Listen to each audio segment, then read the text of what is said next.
BNR gold and diamonds తరుగు తక్కువ బంగారం ఎక్కువ. ఇప్పుడు మన వైజాగ్ లో జూలై 24న గ్రాండ్ ఓపెనింగ్. ఇంత జీవితం చూశారు, ఇంత సక్సెస్ చూశారు, ఇంత డబ్బు చూశారు, ఇన్ని బంధాలు చూశారు. మీ జైలు జీవితంలో పోసాని కృష్ణమురళి కొంచెం లో అయిన క్షణాలు కానీ ఆ రోజు కానీ ఎప్పుడైనా ఉందా? ఆ జైలు జీవితంలో నుంచి మీరు నేర్చుకున్న పాఠం కానీ లేదా మిమ్మల్ని మీరు మలుచుకున్న విధానం కానీ ఏంటంటే ఏం చెప్తారు? ఆ కొన్ని రోజులు ఏమీ లేవు. ఎందుకు చెప్పంటావా? ఇప్పుడు నేను ఒక అవినీతి పని చేసి జైల్లోకి వెళ్తే తలొచ్చుకుంటా, మోసం చేసి, లంగా పనులు చేసి, బ్రోకర్ పనులు చేసి, రేపులు చేసి, కడుపులు చేసి, పక్కలేయటం చేసి, ఎక్కడెక్కడ ప్రభుత్వాలు అడ్వాంటేజ్ తీసుకొని 2 ఎకరాలు తీసుకోవటం, 3 ఎకరాలు తీసుకోవటం, ఆ పైపులు తీసుకుందాం, ఈ పంపులు తీసుకుందాం, ఈ డైరెక్ట్స్ పెట్టుకుందాం అని, ఇవన్నీ నా జీవితంలో ఎప్పుడు ఏమీ లేదు సార్. ఇప్పుడు ఇది నేను గట్టిగా మాట్లాడతా, అది మీకు తెలుసు, నాకు తెలుసు. గట్టిగా మాట్లాడటం అంటే నా గొంతు పెద్దది అంతే. అంటే కోపంతో కాదు, నా గొంతు పెద్దది, అర్థమైందా? రాఘోపాలరావు గొంతులాగా. అది అడుగుతా. నేను రాజకీయాల్లో మాట్లాడవలసి వచ్చినప్పుడు ఎన్ని ప్రెస్ మీట్లో తీసుకుని బయటికి కావాలండి మీరు. ఎందుకు నాకు సమాధానం చెప్పలేరు? నేను మామూలుగా అడుగుతా. మంత్రులు అడగమన్నా, ఇంకోటి అడగమన్నా, ఎవరు అడగమన్నా, మరి నాతో నన్ను నోరు మూపించొచ్చుగా సమాధానంతో. ఎవరు మూపిస్లా. అదే నేను చేసేది. బ్రోకర్ పనులు చేయలే ఇప్పుడు నేను. మరి ఎందుకు బాధ లేదు. నాకు రాజకీయాల గురించి మాట్లాడడం ఇష్టం లేదు, కానీ మీ క్యారెక్టర్ తెలుసు సార్. మిమ్మల్ని చిలకలూరిపేటో సంథింగ్ ఎక్కడో టికెట్ ఇచ్చి ఎమ్మెల్యేగా పంపిస్తే ఓడిపోతాను కానీ 1 క్వార్టర్ ముందు పంచను, 10 రూపాయలు డబ్బులు ఇవ్వను అని చెప్పి స్థిరంగా నిలబడ్డ మనిషి మీరు కాదు. అంటే ఇప్పుడు ఆంధ్రప్రదేశ్ కానీ, తెలంగాణ కానీ, ఎక్కడైనా ఇండియా కానీ, ఇక్కడ ఇండియా తగ్గ తెలియదు, మన అనుకున్న ఆంధ్రప్రదేశే కదా వచ్చింది. అన్నీ ఉన్న ఎమ్మెల్యేలు నిలబడ్డారు కదా, ఎమ్మెల్యేగా ఎవరు? వాళ్ళు అన్ని పార్టీలు అనుకో, అన్ని పార్టీలు వాళ్ళు రంగంలోకి వచ్చారు.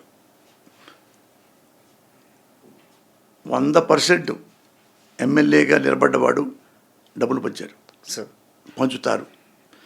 డబ్బులు పంచకపోతే కనీసం ముందిప్పిస్తారు కదా. మీకు తెలుసు కదా, ఇవ్వకపోతే వాళ్ళు ఒప్పుకోరు కదా. అంతే అంటారు కదా, కార్యకర్తలే ఒప్పుకోరు సార్. అది అన్నారు కదా. నేను అక్కడికి వచ్చా. నేను వచ్చి వాళ్ళు అడిగారు, సార్ మనం ఇక్కడెక్కడ ఇవ్వాల్సి ఉంటుంది, ఏమి ఇవ్వాలి అన్నాడు ఓ పెద్ద ఆయన. అదే డబ్బులు పంచాలి, అది మన కాటన్లు మనం ఊరికి మనకు ముందు బాటిల్తో తీసుకోండి అన్న. నాకైతే తెలియవు అన్నా. నేను 1 పైసా కూడా ఎవరికి ఇవ్వను, నేను ముందు కూడా ఇవ్వను. ఏంటి సార్ ఇది ఎలక్షన్లో మనవి తెలుసా మీకు అని వాళ్ళ పక్కన నవ్వారు. అంటే నేను చేయనన్నట్ట. నేను తాగించను. ఒకవేళ నేను తాగుతున్నా కానీ నా డబ్బులతో తాగుతా, మీ డబ్బులతో మీరు తాగండి. నేను ఎందుకు ఇవ్వాలి మీకు? నువ్వు నేను చెప్పా, అన్నా నన్ను చెడగొట్టమాకండి. నేను చెడిపోయాను అనుకో అన్నా, డబ్బులు పంచి నేను గెలిచాననుకో, చిలకలూరిపేట మొత్తం తినేస్తా. మీరు నన్ను అడిగే హక్కు ఇంకో లేదు. ఏం మాట్లాడలేదన్నా. 60-70 మంది ఉన్నారు. నేను చేయనన్నట్టు. అంటే ఇప్పుడు సరే ఓట్లే వస్తాయి, పోతే కానీ కనీసం ముద్దని ఇవ్వండి, ఎంకరేజ్మెంట్గా ఉంటుంది అన్నాడు. ఎంకరేజ్మెంట్ ఏంటన్నా అన్న? ఏమంటే వాళ్ళు మరి అటు మాట్లాడుకోవాలి, వాళ్ళు పాంప్లెట్లు పంచుకుంటూ ఉండాలి, వాళ్ళకి వచ్చి మందు అంటే వాళ్ళ డబ్బులు తాగి మందు చేసుకోమన్నా. నేను చేయనన్నా. నన్ను పాడు చేయొద్దన్నా అన్న. అరే మందు పట్టడం కూడా పాడు చేయటం ఏంటండి అన్నాడు. ఆయనంటే అన్న తల్లి సాక్షిగా చెప్తున్నా, నేను పైసా కూడా ఇవ్వను. అయితే ఎవరు రారు సార్ కార్యకర్తలు, మీతో పాటు జీపీకి రారు, నేను కూడా వెళ్ళిపోతారన్నా. తెల్లారెక్కా, 2 ఉన్నారు. అరగంట దాకా వెళ్ళా, నిండిపోయారు.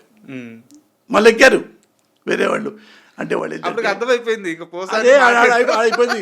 జర్నలిస్ట్ చెప్పాడు అలా అన్నారండి, ఈడంతేనా, ఇంకేం లేదు, అది మరకాదు కాదు, ఎక్కేద్దాం పద అని ఎక్కారు. సో తెలుసు సార్ అది. అయితే ఈ ఆపరేషన్ అరుణారెడ్డికి సంబంధించిన సినిమా గురించి నాది ఒక ప్రశ్న సార్. మీరు చాలా అలవోకగా నైటీ వేశారు, చాలా అలవోకగా చీర కట్టారు. సో పోసాని కృష్ణమూర్తిలో ఏది చేసినా స్క్రీన్ మీద వర్కౌట్ అవుద్ది. సినిమా ఇండస్ట్రీలో ఆయన ఎక్కడ పెడితే అక్కడ బంగారమే. అయితే ఆ మెంటల్ కృష్ణ సినిమాని నేను టైర్ 1 టైర్ 2 ఇలాంటి నమ్మరు కానీ, బట్ మీకు క్వశ్చన్ అర్థం అవడానికి చెప్తున్నాను. ఒక టైర్ 3 హీరోకి మెంటల్ కృష్ణ సినిమా రాశారు మీరు, తక్కువ మార్కెట్ ఉండే హీరోకి. అతను కూడా నైటీ వేసుకోవడానికి ఇష్టపడకపోతే మీరు ఆ సినిమా తీశారు. అయ్యో పెట్టలే, ఆయన సిగ్గుపడ్డాడు. సో పేరు ఎందుకు లేని నేను పేరు చెప్పట్లేదు. అవును.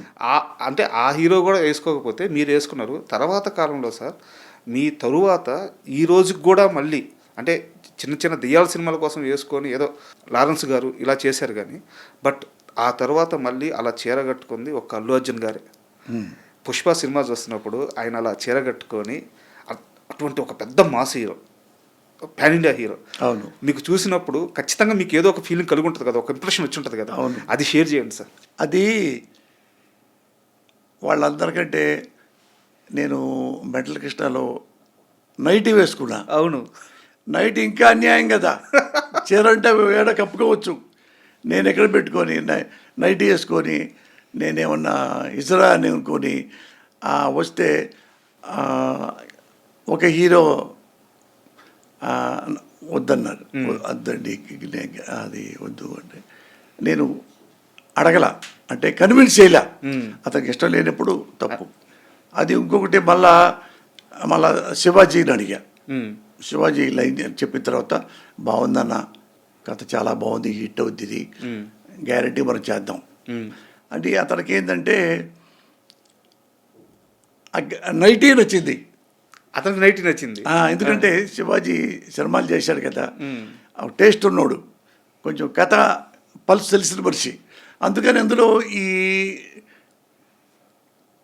నైటీ వేస్తే నాకు మంచి ఇంకా బాగా క్రేజ్ వస్తుంది అన్న భావన కూడా ఉంటుంది.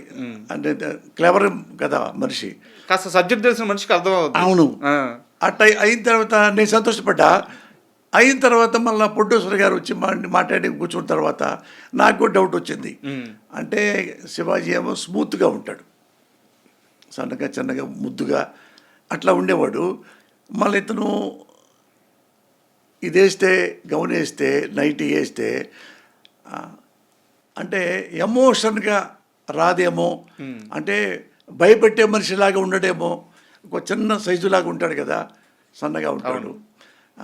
నేనంటే హైట్గా ఉంటా, 6, చెప్పులు వేసుకుంటే 6'1" అవుద్ది. మీరు ముందు రాసిన హీరో కూడా చాలా పెద్ద హైట్ లేండి. అవును.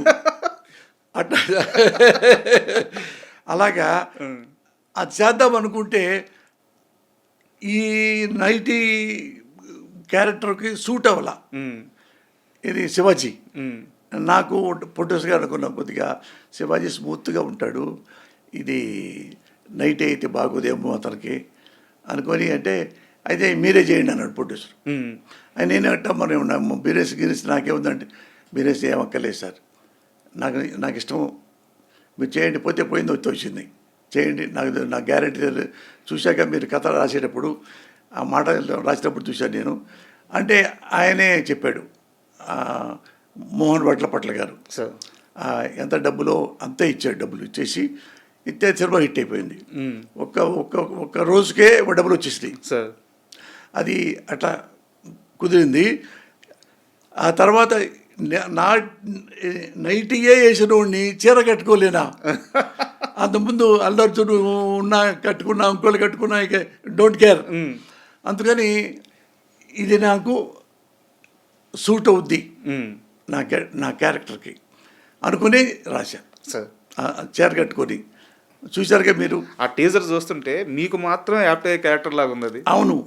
అంటే ఒక హీరో కట్టుకోవాలంటే కొద్దిగా ఇబ్బందిగా ఉంటుంది ఎవరికన్నా. పైగా ఏంటంటే సూట్ అవ్వాలి ఆ కథ, ఆ కథ సూట్ అవ్వాలి. ఏ చీర కట్టినప్పుడు అతని యాక్టివిటీ ఎలా ఉండాలో అవన్నీ ఉండాలి. ఉంటే అప్పుడు జనం అందరూ చూస్తారు, నవ్వుతారు. లేకపోతే కొంచెం వెగటుగా ఉంటుంది నచ్చకపోతే. అందుకని నేను చూసుకున్నా, ఓకే ఇది నాకు సెట్ అయింది అని యాక్సెప్ట్ చేశా. ఇప్పుడు ఇది ఎందులో వచ్చింది